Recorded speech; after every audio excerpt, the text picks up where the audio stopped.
French fries, chicken wings, deep fried ice cream, you might think, man, I'm hungry.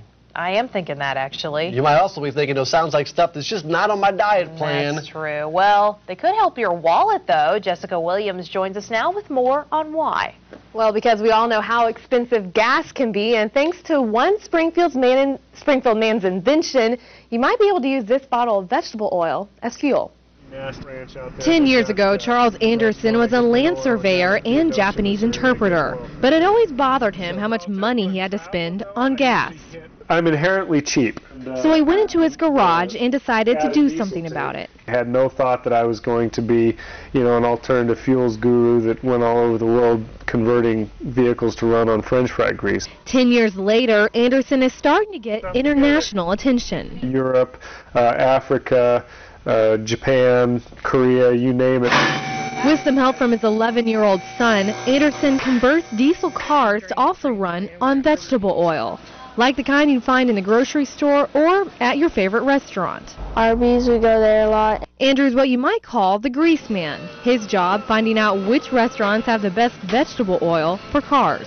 You can dip something in there, and if it comes out white, then it's not very good, but if it's clear, it's pretty good. Of course, you can't just stop at the gas station to fill this truck up, but it can be just as easy. All you have to do is take this jug of vegetable oil and pour it in. Well, essentially, we can take your fuel bill and take it and totally make it go away. Because most restaurants have to pay to dispose of the oil. It works because Anderson has created a conversion system that can be installed in any diesel vehicle. This particular rig gets about 18. 18 miles a gallon. Yeah. It turns vegetable oil into a usable fuel source by heating it. It's a heated tank. This is the heat exchanger that we use. We run the engine coolant through here. It heats up the tank, goes through a heated filter. Anderson estimates over 3 years the conversion system has saved his family about $35,000.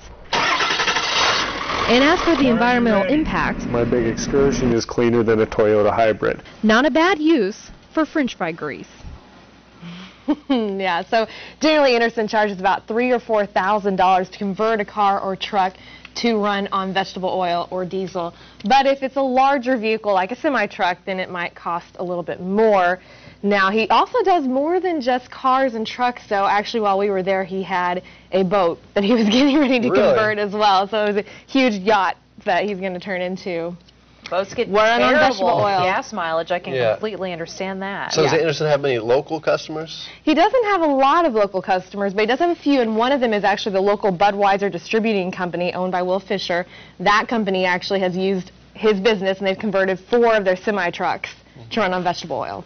And as much driving as you can imagine semi-truck drivers do, that has to be saving them a lot of money, I would think. It is. I know that he said that he drove from Alaska all the way here a couple years back and used like a gallon of actual diesel fuel, and the rest was just vegetable oil. Yeah, and you can just stop at restaurants along the way and just say, can I have your oil? Can I have your vegetable oil? And that's as simple as it is. Alaska to here was it 3,000 miles? I don't know. It's pretty good miles per gallon, I'd say. I would say so. 3,000 miles per gallon, I'd take it.